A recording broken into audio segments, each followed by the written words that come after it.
Morgen zusammen, auch von meiner Seite, denen die ihr hier seid, denen die zu Hause gemütlich auf dem Sofa sitzt. Ich danke euch vom Worship-Team für eure Sensibilität, für euer schönes uns in die Gegenwart Gottes mitnehmen. Sehr wertvoll. Und es ist, bei dem einen Lied haben wir gesungen, die Welt steht still, wenn er reinkommt, ne? So ungefähr. Und ich möchte jetzt, dass wir am Anfang vom Gottesdienst in diese Stille eingehen. Wir alle haben eine Woche hinter uns, wo wir viel erlebt haben. Wir kommen sonntags hierher und gucken, wer ist alles da. Wie sehen wir aus mit Masken? Wer hat die schönste Maske? Whatever. Und ich denke, dass dieser Gott, den wir gerade als König angeredet haben, ist so eine faszinierende Persönlichkeit, dass es sich lohnt, einfach unser Herz für ihn zu öffnen, unsere Gedanken auf ihn auszurichten. Und ich mache das manchmal sogar symbolisch, mache ein Fenster auf und mache eine Tür auf und sage, komm rein, König Jesus. Eigentlich, in vielen Gemeinden gibt es ein Kreuz und ich denke, wir haben es hier, ne? Es ist gut, aber manchmal denke ich, wir sollten fast neben dem Kreuz auch noch einen Sessel hinmachen. Thron für König Jesus. Und es reicht nicht, dass wir sagen, Jesus, komm mal kurz vorbei, sei du unser Gast und segne uns, was du uns beschert hast. Amen, jetzt geh wieder raus. Ich denke, er hat es verdient und er ist es wert, dass er wirklich im Zentrum der ganzen Angelegenheit steht. Gemeinde, seine Familie, seine Braut, sein Leib, wir. Jeder von uns ist wichtig.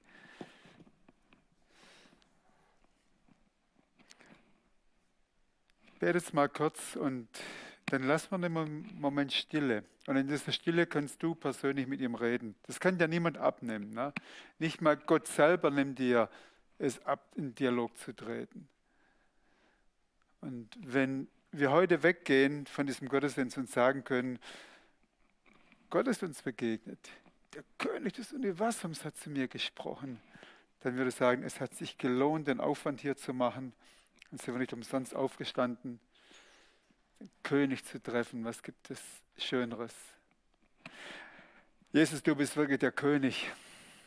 Du bist der die schöne Schweizer Berge geschaffen hat und sogar der Himalaya. Du sprachst ein Wort und diese Dinge kamen in Existenz.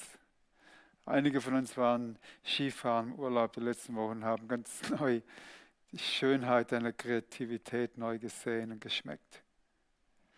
Wir schauen zu den Sternen und wir sehen das große Universum. Du sprachst ein Wort. Du sprachst ein Wort und wir wurden geschaffen. Du hast unsere Haare gezählt. Du hast unsere Tage gezählt. In allem bist du jedem von uns ganz persönlich und ganz nahe. Und wir sagen dir bewusst, König Jesus, sei willkommen hier. Wir geben dir den zentralen Platz in der Gemeinde. Es ist deine Gemeinde, es ist dein Eigentum. Wir geben dir den zentralen Platz in unseren Herzen, in unseren Beziehungen. Komm, König Jesus. Lass uns stille sein und bewusst mit ihm connecten.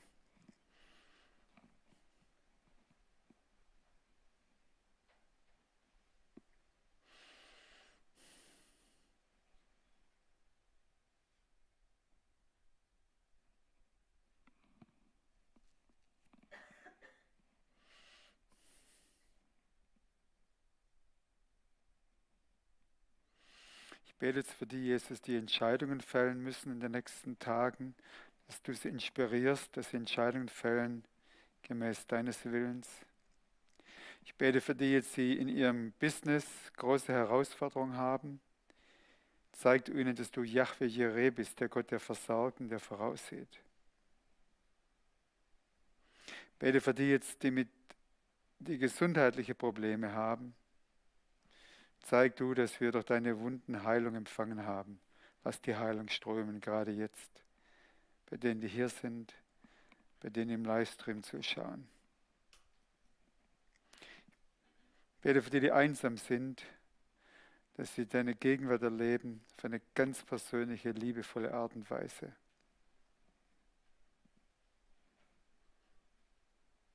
Ich bete für die, die an dir zweifeln und die sagen, ich will nicht mehr. Jesus, ich bitte dich um eine neue Begegnung. Danke für deine Gegenwart und jetzt wirke du in unserer Mitte weiter. Amen. Was ist das größte Problem im Leib Christi heute?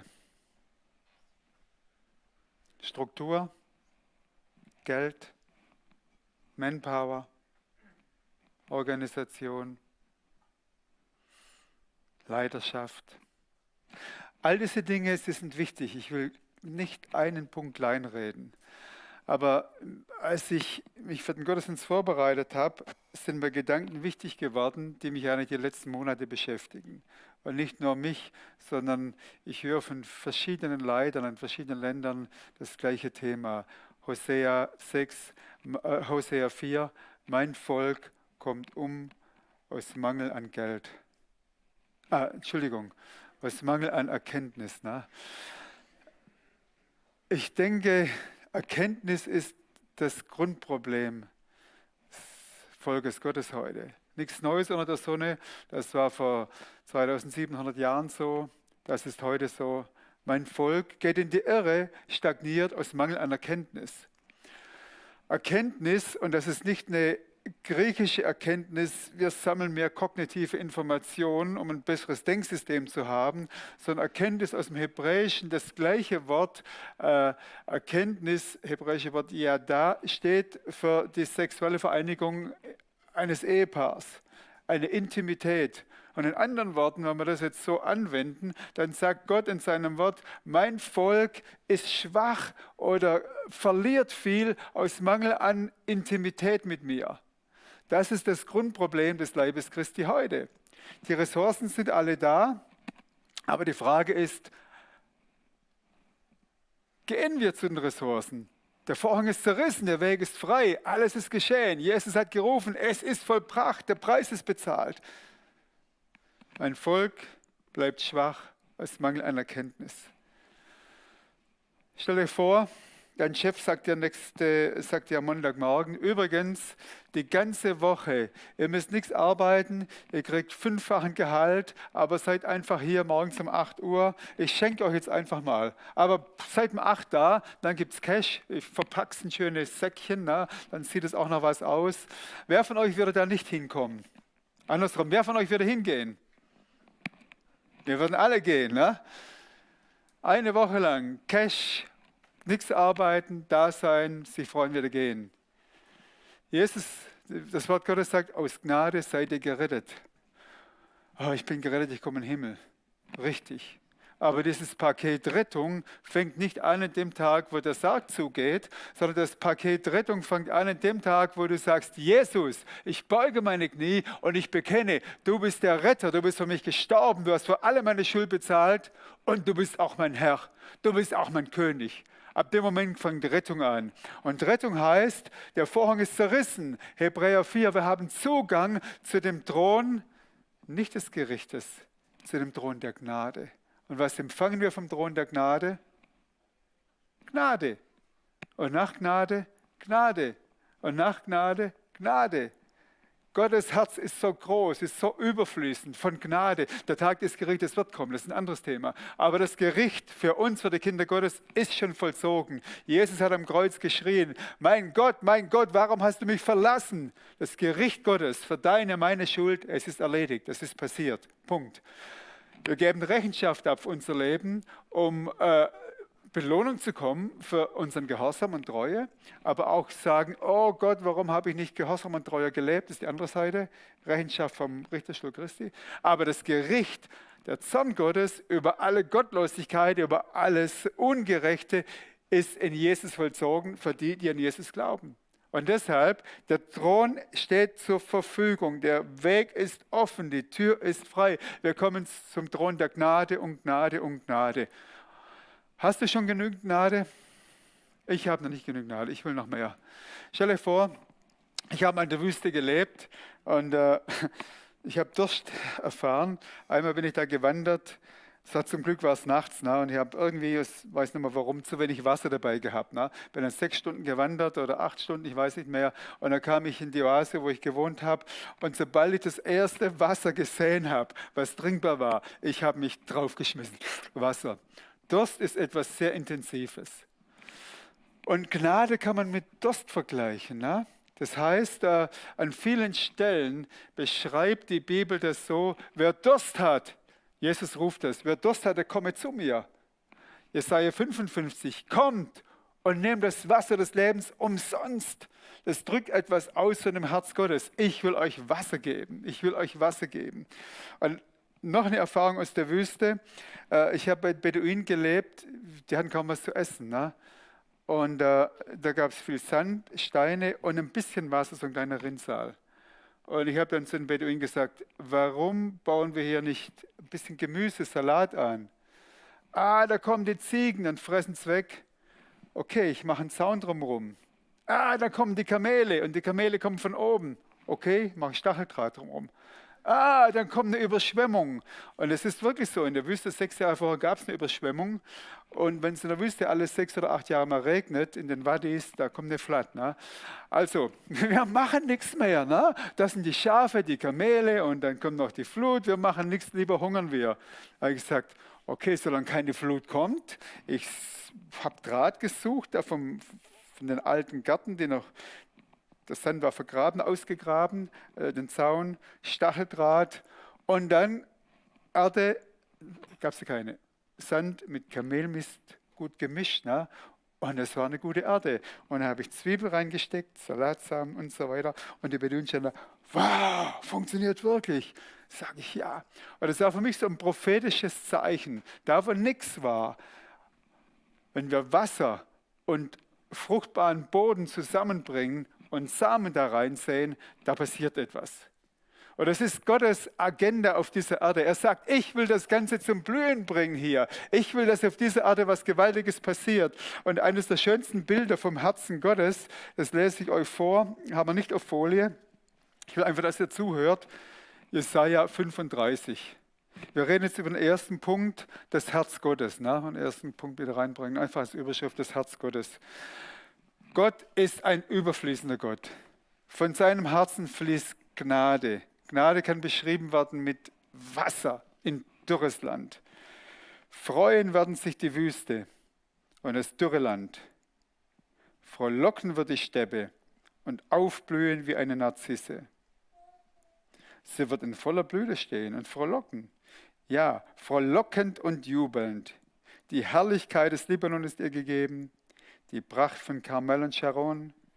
Sehen werden sie die Herrlichkeit des Herrn, die Pracht unseres Gottes. Deshalb stärkt die schlaffen Hände, festigt die wankenden Knie, sagt zu denen, die ein ängstliches Herz haben, seid stark, fürchtet euch nicht. Siehe, da ist euer Gott. Rache kommt und Vergeltung. Er selbst kommt, er wird euch retten. Dann werden die Augen der Blinden aufgetan und dann werden die Ohren der Tauben geöffnet. Dann wird der Lahme springen wie ein Hirsch und jauchzen wird die Zunge der Stummen. Denn in der Wüste brechen Wasser hervor und Bäche in der Steppe. Bis hierher mal. Ich denke, wenn wir über Fasten und Gebet reden, dann ist es uns zuallererst wichtig, dass wir Gott vor Augen haben. Gottes Herz. Der Vorhang ist zerrissen, wir kommen zum Thron der Gnade und sagen, Vater, ich habe Mangel an Gnade. Da gibt es Teile in meinem Herzen, wo ich noch nicht gehorsam lebe. Da gibt es Entmutigung, da gibt es noch dunkle Flecken, gebe ich dir ab. Waschst du sie mit dem Blut von Jesus? Da gibt es Mangel an Vision, an Orientierung. Da gibt es Schwäche an Liebesfähigkeit. Ich komme zu dem Thron der Gnade und Gnade und Gnade. Und dann sagt Gott nicht, du bist unverschämt, sagt Gott, endlich kommt einer, der von meinem Reichtum will, ich gäbe es gerne, ich gäbe es im Überfluss. Ich gäbe es im Überfluss. Dann sagst du vielleicht, ja, jetzt habe ich aber genug.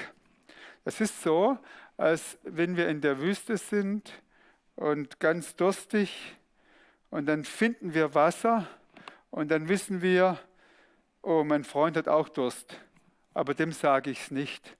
Es kann ja sein, dass der dass die Quelle eines Tages versiegt. Ich will die für mich behalten. Viele von uns, Jesus Nachfolger, leben so. Wir haben die Quelle entdeckt. Oh, danke Jesus, dass ich in den Himmel komme. Danke, dass meine Sünden vergeben sind. Super, Amen. Das ist nur ein kleiner Teil des Evangeliums, der wichtigste, aber nur der Anfang. Weil wenn wir die Quelle entdeckt haben und um uns herum sehen, Mann, der ist am Verdursten. Er hat keine Hoffnung, er ist verzweifelt, er hat Entmutigung und sonstige Dinge. Hey, komm zur Quelle. Von seiner Fülle haben wir genommen Gnade um Gnade um Gnade, damit wir sie weitergeben können. Das ist Gottes Herz. Gott möchte wirklich seinen Überfluss an uns alle weitergeben. Und sein Überfluss hat einen Weg. Er kommt vom Himmel, da gibt es keinen Mangel, in unser Herz. Und dann, wenn er in unser Herz da ist, dann haben wir was zu geben. Mit unseren Händen, mit unseren Füßen, mit unserem Mund, mit unserer ganzen Existenz. Okay, das zusammengefasst, wenn es in Wettingen und Baden, im Aargau, in der Schweiz Menschen gibt, die Durst haben, dann sagt Gott, ich habe eine Lösung für diese Menschen. Und wie heißt diese Lösung? Chille, ja, die Gemeinde, der Leib Christi. Jesus hat einen Leib. Und deshalb wollen wir zurück zu dieser Bundestreue. Das heißt, bewusst Gott zum Ausdruck nehmen, wir nehmen dich ernst. Wir haben Mangel, aber unser Mangel ist für Gott nicht das Problem. Wenn unser Mangel kommen wir vor ihn, der sagt, ich fülle und ich gieße aus und ich lasse Leben fließen. Komm zu mir. Und das kostet nichts. Jesaja 55, nehmt das Wasser des Lebens umsonst. Und Jesus hat gerufen am letzten Tag des Laubhüttenfestes, wer der Durst hat, der muss sich nicht schämen, sondern der komme zu mir und trinke so viel er kann. Und wenn wir trinken von ihm, dann wird ein Fluss von uns fließen. Von uns wird Erkenntnis Gottes weitergehen. Sibylle und ich hatten vor ein paar Tagen ein Gespräch mit Menschen, die Jesus noch nicht kennen, aber die sehr offen sind für die übernatürliche Realität, für das Göttliche. Und wir konnten einfach reden über den Weg, die Wahrheit, das Leben. Und einfach darüber reden zu können und merken, ihre Ohren wurden offen, ihre Gesichter waren aufmerksam, haben sie nicht bekehrt. Aber wir wussten, wir haben an diesem Tag wichtige Samen gesät. Das hat uns ermutigt. Und stellt ihr vor, hier in dieser Gegend, wo zigtausende Menschen leben und wir anfangen, wir fangen nicht an, wir machen es ja schon, aber noch intensiver sagen, wir geben diese Samen weiter. Da wird diese Region in einem Land in einem Jahr verändert sein. Und mit verändert meine ich nicht, dass alle Probleme weg sind, aber wir werden sehen, dass die Herrlichkeit des Herrn, von der wir in unserer Vision so schön reden, wird weiter bekannt sein. Das heißt, Menschen werden merken, dieser Jesus, er ist der König. Der König ist der Retter. Der König nimmt Schuld weg. Der König gibt mir ein reines Herz. Der König gibt Hoffnung. Das ist das, warum wir existieren. Der erste Punkt, der Überfluss Gottes und was dazugehört vom Herz. Das zweite ist dann, Gott will sein Herz spürbar machen. Und dann lesen wir einen interessanten Text. Das sind wir ein bisschen Jesaja. Ich bin Jesaja-lastig. Eines meiner Lieblingsbücher im Alten Testament. Ich habe oft Zeiten gehabt in meinem Leben, wo ich gewusst habe, ich brauche jetzt neue Inspiration, ich brauche Glaube.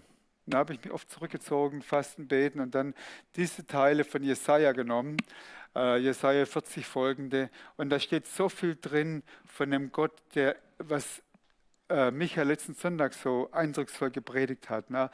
Der Stein, der losgelassen wurde von der unsichtbaren Hand. Dieser Stein macht alles andere zunichte und geht hinein in die Ewigkeit, wird das Größte. Michael, das war eine super Botschaft, die ist sehr relevant. Und solche Sachen findet man im Jesaja an vielen Stellen auch, ne? Die Größe Gottes. Dass Gott hat eine Leidenschaft. Kennt ihr die Leidenschaft Gottes? Sich selber groß zu machen. Wenn Gott eine andere Leidenschaft hätte, würde er Götzendienst betreiben. Die größte Leidenschaft Gottes ist, um meines Namens willen rette ich Menschen. Um meines Namens willen gieße ich frisches Wasser aus auf meinen Leib. Um meines Namens willen bewirke ich Versöhnung unter meinem Leib. Um meines Namens willen gebe ich ihnen Kraft und Weisheit. Um meines Namens willen. Es gibt niemand, der größer ist als ich. Ich will mich groß machen. Jesaja 3, Vers 10. Ich will durch meine Ekklesia, durch meine Gemeinde, durch meine Familie, durch meinen Leib, durch meine Braut will ich zeigen, ich bin ein barmherziger Gott. Ich bin ein gnädiger Gott. Das ist unser Gott. Jesaja 56, die Verse 6 und 7. Auch die Fremden, die sich dem Herrn angeschlossen haben, die ihm dienen und seinen Namen lieben, die seine Knechte sind, die den Sabbat nicht entweihen und meinen Bund annehmen, die bringe ich zu meinem heiligen Berg und schenke ihnen in meinem Gebetshaus große Freude. Ihre Brand- und Schlachtopfer, die sie an meinem Altar darbringen, die sollen mir willkommen sein. Denn mein Haus soll von allen Völkern ein Gebetshaus genannt werden. Ich weiß nicht, wie es euch geht, wenn man diesen Text liest, ein Gebetshaus. Ja, ich bin schon in manchen Gebetshäusern gewesen, wo ich gedacht habe, nee, ich will schnell wieder raus hier. Da war Gesetz, da war es langweilig, da war nichts von Freude spürbar. Und trotzdem heißt es hier, mein Haus soll von allen Völkern ein Gebetshaus genannt werden. Und vorher heißt es, ich bringe sie zu meinem heiligen Berg, ich schenke ihnen große Freude. Eine der schönsten Erinnerungen in meinem Leben, jetzt bin ich nicht nostalgisch, waren Momente, wo wir in der Gemeinde in Braschow, wir haben regelmäßig Wochen gehabt, Fasten und Beten ein paar Mal pro Jahr, weil wir zusammenkamen, Mittwochabend unter der Woche, 150, 180 Leute und wir mussten wirklich gewaltsam die Gebetstreffen stoppen. Hört jetzt mal auf und geht nach Hause. Ne? Es ist 9:30, 9:30 ist für Rumänien spät, ne? Weil die Verkehrsmittel alles. 9:30, jetzt müsst ihr nach Hause gehen. Und da war eine Freude, da war ein Jubel, da war ein Hüpfen, da war ein Tanzen. Wir haben den Gott, unseren König, gefeiert. Gebetshaus. Und ich glaube, wenn Gott hier sagt, ich bringe sie zu meinem heiligen Berg, ich schenke ihnen in meinem Gebetshaus große Freude, dann will ich das in meiner Naivität, ich bin manchmal ein bisschen naiv, dann will ich das ernst nehmen. Ich nehme das ernst, dass Gott sagt, wenn meine Kinder bei mir sind, dann freue ich mich. Sibylle und ich, wir haben Enkel, wir haben Kinder und Enkel und wenn die Kinder kommen, freuen wir uns und wir freuen uns sehr, wenn die kleinen Enkel kommen, da sind, es ist eine Freude. Wir haben vorher mit Bruno kurz gesprochen. Ja, Bruno, es ist eine Freude, ne? Mit Enkeln zusammen zu sein. Jeder Opa ist in unserem Alter, der sowas erlebt. Das ist schön. Das ist menschlich nur ein kleiner Teil davon. Wenn wir schon Freude empfinden, wie sehr sagt dann unser Vater im Himmel, meine Kinder, ihr seid zum Gebet da, jetzt wird es aber ernst hier. Leute, hier wird nicht gelacht. Hier wird nicht komisch geguckt, jetzt wird gebetet, ganz ernst. Und hier ist die Gebetsliste, die betet ihr jetzt durch. 1, 2, 3, Punkt. Und jetzt noch nicht nach Hause, nochmal ein Gebet. Unser Vater im Himmel sagt, mein Haus, meine Gemeinde ist ein Gebetshaus. Das heißt, Gebet ist Kommunikation.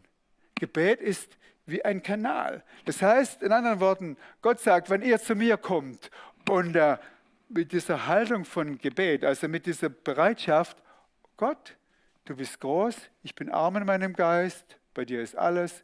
Ich komme jetzt in diese Haltung von Demut und Empfänglichkeit, komme ich zu dir. Dann sagt der Vater im Himmel, oh, ich habe einen guten Tag heute. Hier ist jemand, wo ich Gnade fließen lassen kann. Hier ist jemand, der mich liebt, der mich erfreuen kann, auch wenn du traurig bist oder versagt hast. Meine Freude als Vater ist, dich zu trösten. Meine Freude als Vater ist, dir Vergebung zuzusprechen. Es lebt sich viel leichter mit Gewissheit der Vergebung. Meine Freude ist, dir zu helfen, versöhnt zu werden. Meine Freude ist es, dich zu heilen. So ist unser Vater. Mein Haus soll ein Gebetshaus genannt werden, von allen Völkern. In anderen Worten, Gott sagt, mein Haus, wenn ihr zusammenkommt, dann macht nicht euer Programm. Wir brauchen manchmal Programm, das ist nicht das Thema. Ne? Aber macht nicht in erster Linie ein Programm, sondern gebt mir euer Herz, ehrlich, offen. Schaut auf den Gott, der den Libanon zum blühenden Garten macht, der die Wüste zum blühenden Garten macht. Schaut auf den Gott, der sagt, ich bin ein Vater, der euch liebt. Und dann passiert etwas in unseren Herzen. Wir fangen langsam an zu merken, Gott ist wirklich gut. Es ist gut, bei ihm zu sein. Aber Vater, ich kann jetzt ja gar nicht ein frommes Gebet machen. Ich brauche deine frommen Gebete nicht. Ich will dein Herz.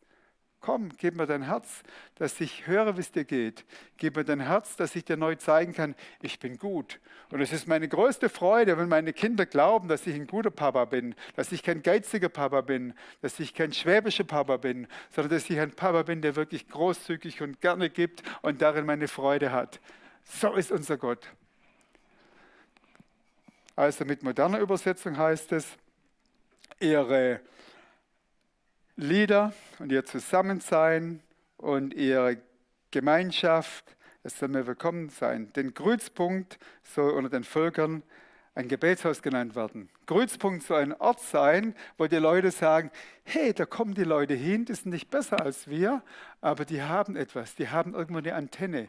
Die haben eine Antenne, wo sie Gnade vom Himmel empfangen. Die haben eine Antenne, wo sie Hoffnung kriegen. Die haben eine Antenne, die durch diese Kraft bekommen, einander zu vergeben. Einander zu vergeben. Wow, zu diesem Haus will ich auch gehen. Deshalb sagt Jesus, mein Haus soll ein Haus des Gebetes genannt werden, unter allen Völkern. Dort kommen wir zusammen und dort feiern wir den König aller Könige. Das ist Gottes Agenda. Und es ist immer so mit den Dekreten des Himmels, die sind gefasst, sie werden geschehen. Kein Automatismus.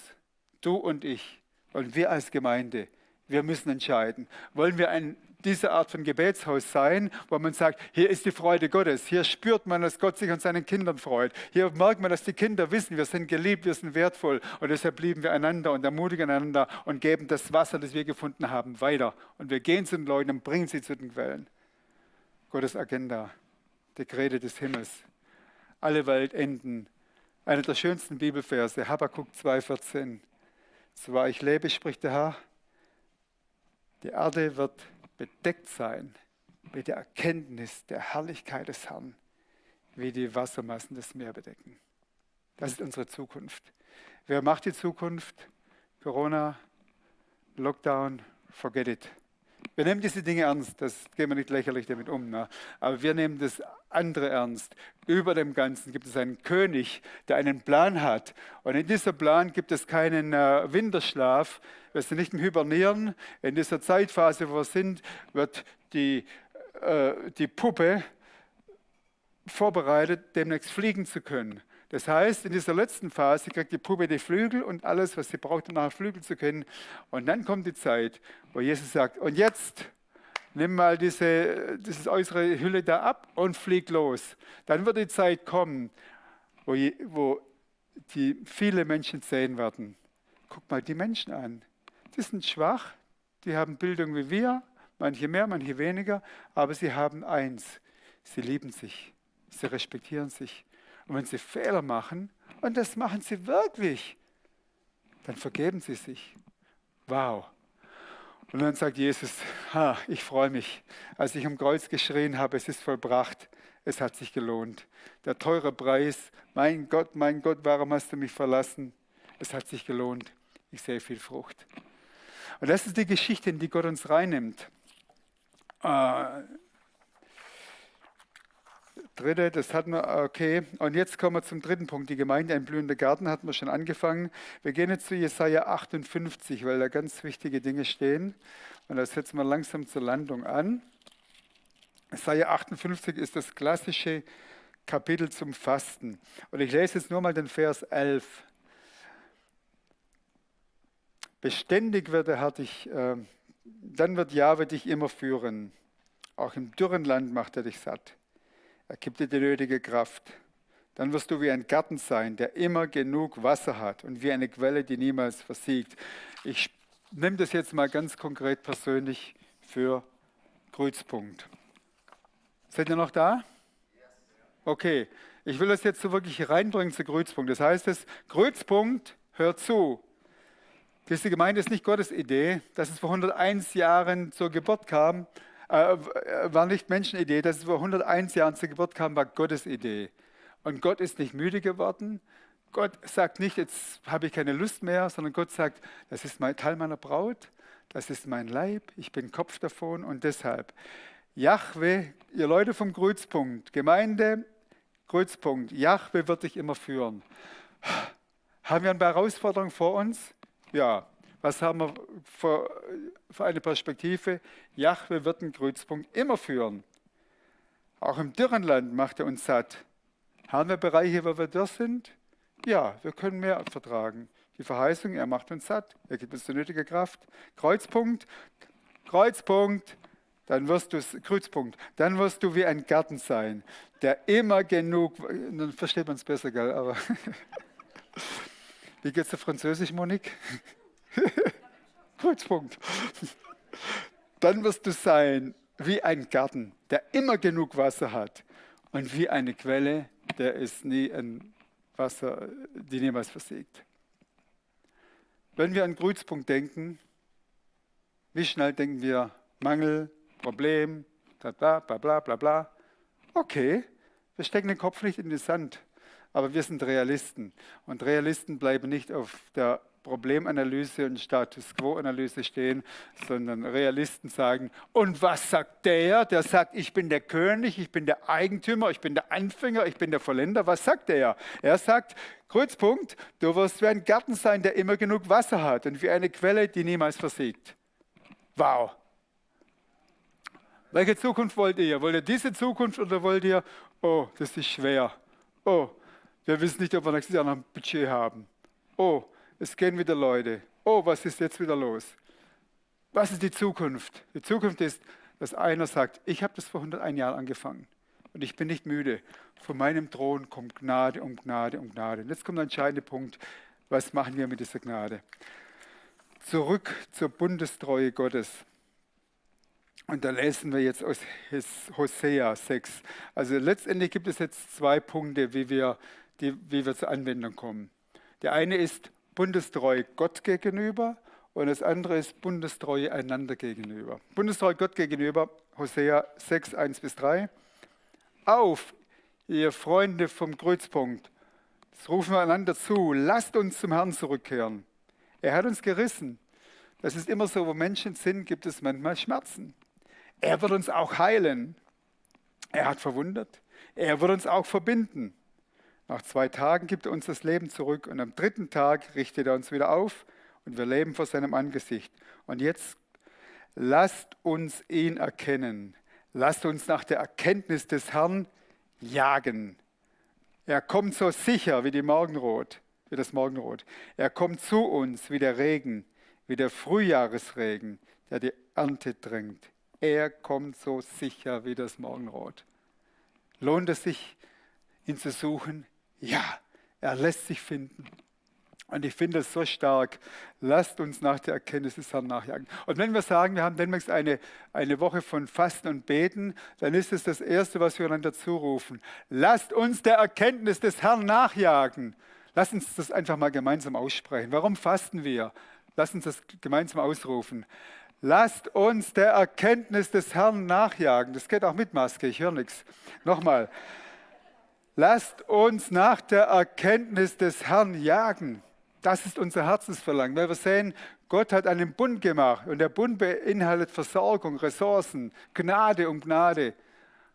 Der Vorhang ist zerrissen, der Weg ist frei, die Tür ist offen, der Tisch ist bereitet und wir sagen, danke Gott, wir jagen der Erkenntnis des Herrn nach. Wir wollen an diesen Tisch kommen. Das ist das eine. Fasten ist nicht, wir müssen Gott überzeugen, dass er endlich mal gut wird. Fasten ist nicht, wir manipulieren ein bisschen an Gott rum, dass er uns doch das gibt, was wir eigentlich wollen. Fasten ist nicht, unsere Position zu bessern. Gott, jetzt bin ich aber so heilig, jetzt habe ich 3 Tage gefastet, jetzt musst du mir das geben. Das ist nicht Fasten. Das ist menschliches Manipulieren. Fasten ist, dass wir unser Herz in diese Bundestreue hinbringen. Wir jagen die Erkenntnis nach. Gott, wir wollen mehr von dir. Du bist Gott. Und weil wir im Alltag so busy sind, weil unsere Festplatte so mit allen möglichen Informationen überflutet ist sie manchmal verstopft. Kennt ihr das auch? Manchmal ist einfach das Herz voll verstopft. Und da sagt Gott, hallo, Ich will Zeit mit dir. Gott, ich habe keine Zeit, ich muss noch Nachrichten lesen. Hallo, ich will Zeit mit dir. Habe keine Zeit, ich muss noch Geld zählen. Hallo, ich will Zeit mit dir. Habe keine Zeit, ich muss jetzt irgendwo Bibel lesen. Gott sagt, ich will Zeit mit dir.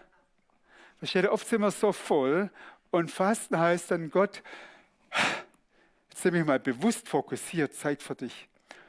Ich kann dich nicht besser machen, Gott, wie du schon bist.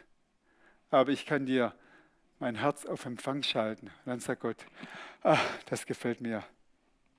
Gnade, Gnade. Bundestreue Gott gegenüber. Die nächste Folie bitte. Bundestreue Menschen gegenüber. Und da sind wir zurück bei Jesaja 58.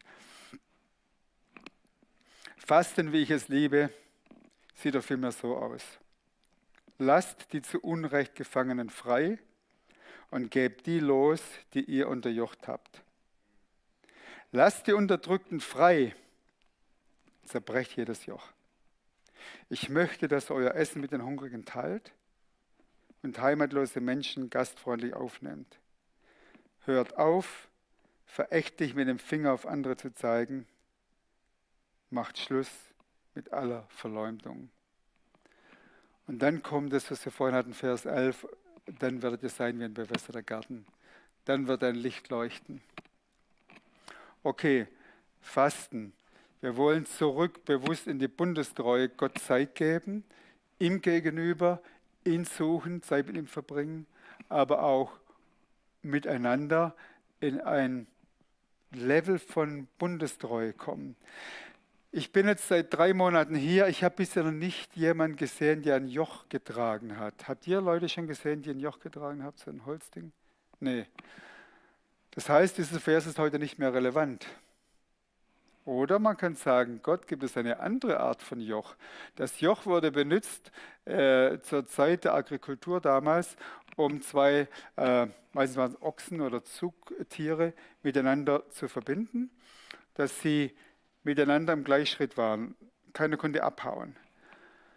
Das Joch Jesu ist sanft, das ist was Positives. Ne? Aber wenn wir einander unterjochen, dann heißt es kann sein, dass wir über Menschen Gedanken haben, die sie verachten, die sie klein machen, die sie richten.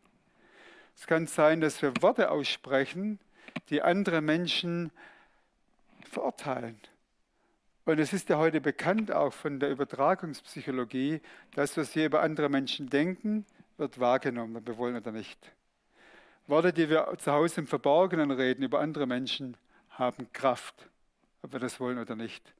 Das sind Realitäten der Schöpfungsordnung. Und wenn wir wirklich den Segen Gottes empfangen wollen, die Gnade, dieser bewässerte Garten werden wollen, und das wollen wir, deshalb sind wir hier, wir wollen richtig blühen und richtig Überfluss haben. Deshalb Bundestreue, wir jagen der Erkenntnis Gottes nach. Bundestreue, wir lassen einander los. Wir verurteilen niemand. Wir sind alle unterschiedlich, Gott sei Dank. Und wo wir Menschen gerichtet haben, da bitten wir zuerst Gott um Vergebung. Wo wir auf andere Menschen ein Joch gelegt haben, indem wir gesagt haben, der ist so, die ist so, der will das nicht, tut das. Was immer es war, es ist Zeit, die Menschen, unsere Mitmenschen aus dem Joch freizulassen. Sie müssen nicht so sein, wie ich will. Ich muss niemanden manipulieren. Ich muss die Menschen so wahrnehmen, wie Gott sie geschaffen hat. Einmalig, würdevoll. Und ihnen helfen mit meinen Worten und Taten, dass sie freigesetzt werden in ihrer Bestimmung. Es gilt für Ehepaare, es gilt innerhalb der Familie,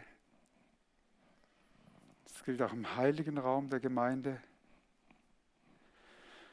Und ich denke, dass Gott uns ermutigt und sagt, wenn ihr fastet und betet, dann macht es so wie Jesaja 58.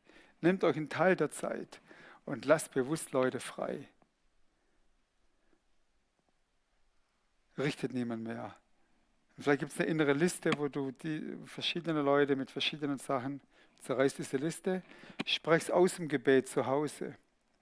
Und vielleicht ist es auch wichtig, dass du mit jemandem zusammen betest, sagst du, ich habe da eine Person so unterdrückt, so unter ein Joch gestellt. Dann bete mit jemandem zusammen, bitte um Vergebung. Vielleicht musst du auch zu einer Person gehen, die du mit Worten selber beleidigt hast. Das soll Gott dir selber zeigen. Aber ich glaube, es ist eine Zeit, wo Gott uns stark machen möchte. wo Gott uns in eine neue Blüte reinbringen möchte. Und die Blüte passiert durch Bundestreue in beide Richtungen. Und das ist eigentlich die Grundidee, warum wir fasten und beten und Gott suchen, damit er uns seine Gnade in neuem Maße zuwenden kann. Ist das nicht super? Praktische Anwendung heißt dann, würde ich uns alle ermutigen, dass wir Zeit nehmen mit Gott und sagen, Gott, gibt es Menschen, die ich unterjocht habe?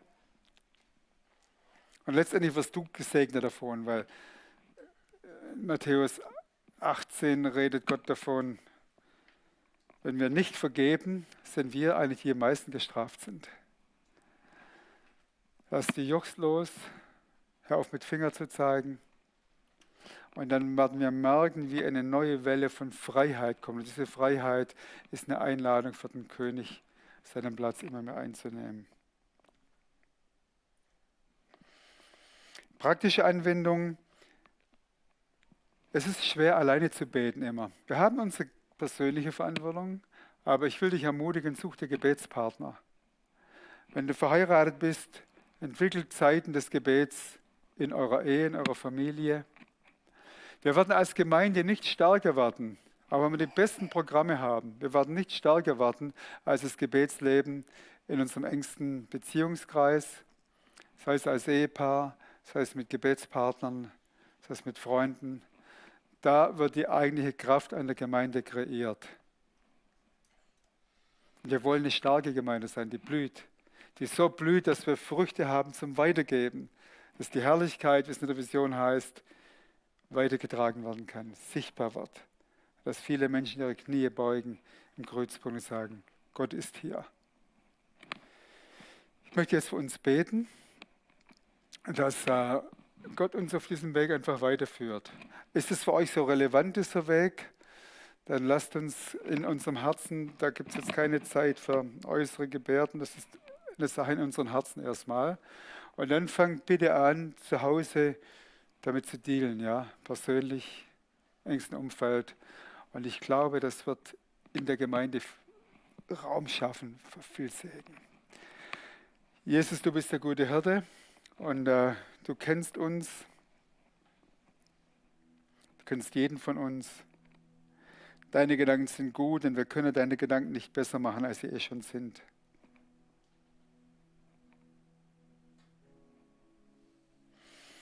Und vergib uns, wo wir einfach ein falsches Bild über dich hatten, wo wir mit weniger zufrieden waren, als mit der Gnade, die du uns geben wolltest. Mach uns frei von falschen Bildern über dich, von falschen Konzepten über dich. Und wo wir denken, dass du uns enttäuscht hast, zeig uns, wie gut du wirklich bist.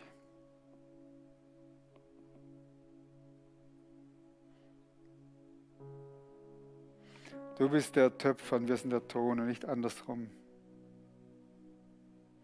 Gib uns Gnade, dass wir uns alle ganz neu in deine Hände fallen lassen können.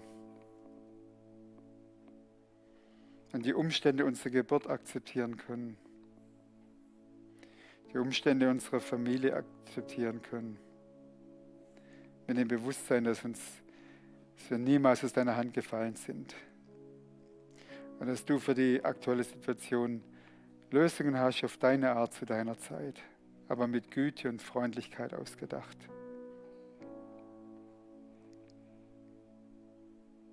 Ich bitte, dass du uns allen begegnest, die wir hier sind und auch die jetzt in der Kamera hören. Gerade auch jetzt in dieser Stunde, Jesus, begegne Menschen. Ich bitte, dass wir mit uns selber versöhnt werden können, weil wir uns selber anklagen, Vorwürfe machen. Ich denke, das sind Leute, die das heute hören, zu denen Jesus sagt, hör auf, dir selber Vorwürfe zu machen. Du kannst deine Vergangenheit nicht rückgängig machen, aber du kannst dich von mir trösten lassen. Komm zu mir, ich schenke dir Frieden. Werde versöhnt mit Gott und werde versöhnt mit dir selber, mit deiner Geschichte.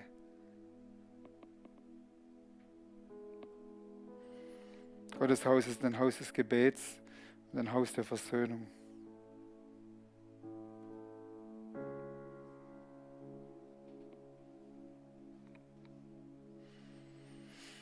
Und ich spüre, wie Gott vielen von uns sagt, ich kenne dich. Vor Grundlegung der Welt habe ich dich schon gesehen. Ich weiß, welche Fehler du gemacht hast. Und trotzdem liebe ich dich. Und ich will dich nahe in meinem Herzen haben. Versteck dich nicht länger. Renn nicht länger weg. Komm zu mir und empfange Gnade und Trost und Heilung und Restaurierung. Und ich bete, Jesus, da wo wir schuldig geworden sind, wo wir mit Finger gezeigt haben, wo wir Menschen unterjocht haben durch unsere Erwartungen, wo wir sie manipuliert haben, wir wollen sie bewusst freilassen. Und wenn dir jetzt spontan eine Person einfällt, wo der gegenüber du das gemacht hast, kannst du jetzt in deinem Herzen sagen, Gott, vergib mir und ich lasse diese Person frei. Das kann ein Anfang sein zu einer tiefen Restaurierung.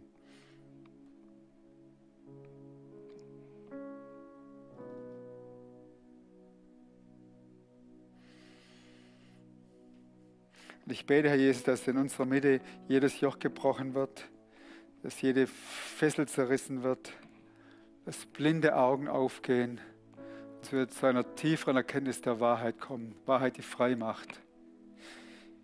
Wir wollen als Kreuzpunkt wirklich die Gemeinde werden, von der du geträumt hast. Ein bewässerter Garten, der wirklich so voller Blüten ist und voller Frucht, dass man sieht, nur Gott kann aus Staub so etwas Gutes machen. Gott hat seine Freude daran, aus Scherben etwas Neues zu machen. Wir laden dich ein, König Jesus. Lass deine Barmherzigkeit und deine Gnade gewaltig wirksam sein in unserer Mitte, dass viele Leute im Kreuzpunkt Hoffnung, Heilung, Rettung, Zuversicht finden. Zur Ehre deines Namens. Danke, Jesus. Amen.